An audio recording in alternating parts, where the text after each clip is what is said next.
Hello guys, और मैं उधर से आना पड़ेगा। ओहो, एंट्री मैंने गलत कर दिया, सॉरी।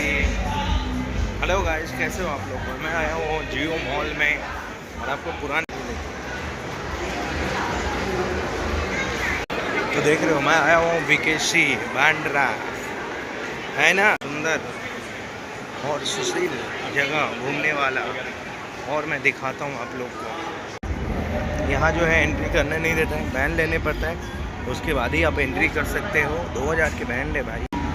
अभी से तैयारी चल रहा है दिसंबर की। और सॉरी मैं नहीं ले पाया क्योंकि बहुत महंगा था।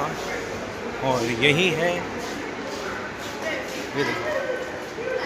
एप्पल का शोरूम।